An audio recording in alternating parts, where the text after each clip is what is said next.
Pure premium. Čau! Šodien parunāsim par stulbākiem jautājumiem. Tieši tā.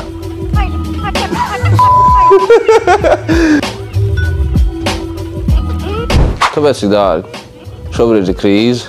Man просто vajag naļika. Kāpēc tik dārgi? Īsi un konkrēti to var izstāstīt. Tas ir laiks, dizains, process, vispārējais atmosfēra un viss tā summa. Vienkārši es nosaku summu, cik vajadzētu būt. Tā ir mana summa, un es jums iedodu savu summu, kādas nosauc. Ja tas ir dārgi, ir arī noteikti lētākas vietas, kur dabūt lētāk, bet vienkārši es pēc savas kvalitātes nosaku savu summu, un ja tā summa neapmierina jūs, tad droši varat meklēt kaut ko labāku. Vai var dabūt atlaidi? Kāpēc? No kurienes? Vai es varu dabūt atlaidi? Nē, noteikti, ka nē, tāpēc, ka tas ir stulbs jautājums, ko uzdot. Ja tu neredz, kad atlaides ir pieejamas, tad nejautā par tādām lietām, tāpēc, kad mēs nosakam summu, kādai jābūt, un ja iedos tipu, iedošu atlaidi. Vai tas ļoti sāp? Jā, mums cilvēki ģipst katru reizi, tā kā putas nāk pa mutu ārā, trīc šausmīgi, jo tāpēc, ka nevar izturēt tās sāpes, ir vienkārši nenormāls, un jā, tetovējums es neiesaku. Ko lai sāka?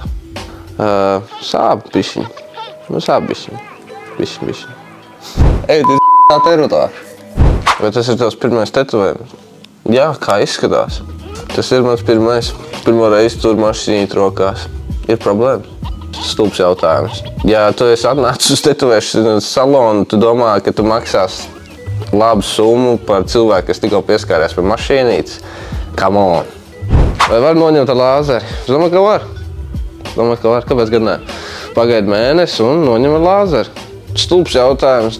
Varbūt nē, jo tāpēc, ka var noņemt lāzeru, bet šo jautājumu bieži vien uzdod tetovējumu laikā, kad tu tetovē. Un tad tu nevari saprast, vai tu esi sūdīgi uztaisījis, vai vienkārši cilvēkam vajag kaut ko noņemt. Neuzdodiet stulbs jautājumus.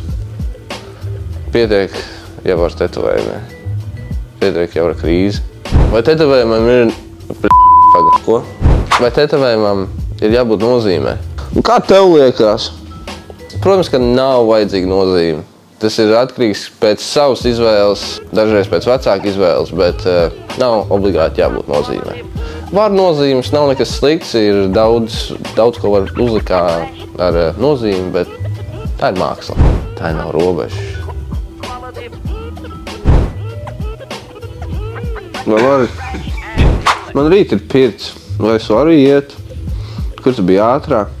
Kāpēc uztaisīji tetovējumu un tad tu izdomāji pateikt, ka tev jāiet uz pirti? Ļoti slikti no tavas puses. Nedara tā. Kā jau minējām iepriekšējos video, ja tu skaties, tad tas ļoti slikti ietekmē dzīšanas procesu. Nevajag sev apdraudēt ar to. Tāpēc apdomājies un piesaki savu vizīti uz spa citu dienu. Kāpēc vajadzīga drošības nauda? Kā depozīts? Tāpēc, ka jūs vienmēr aizlaižās. Ja neiedod depozītu, parasti cilvēki vienkārši atnāk pēc konsultācijas, painteresējās un pazūd. Un mēs paliekam bez dienas, bez darbdienas, kas mūs bišķiņ iegriež. Tāpēc mēs prasām depozītu, kā jebkura cita studija, normāla, lai vienkārši būtu drošība, kad jūs atnāksiet pēc savas sesijas vai pēc jūsu tetovējuma. Kā viņi vispār domā, kad es spoguli runā? Es gribu tetovējumu, bet es nezinu kādu. Ko man tagad izdarīt? Širo daudz dara.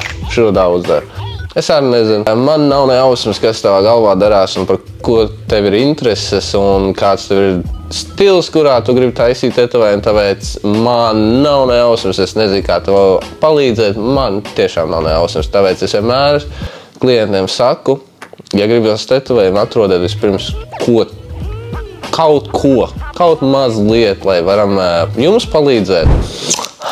Nē. Paldies, ka atļāvāt mums izveidot video par jūsu stulbiem jautājumiem un ar labu vakaru. Tu jau paēs to pusi. Vai es to pusi?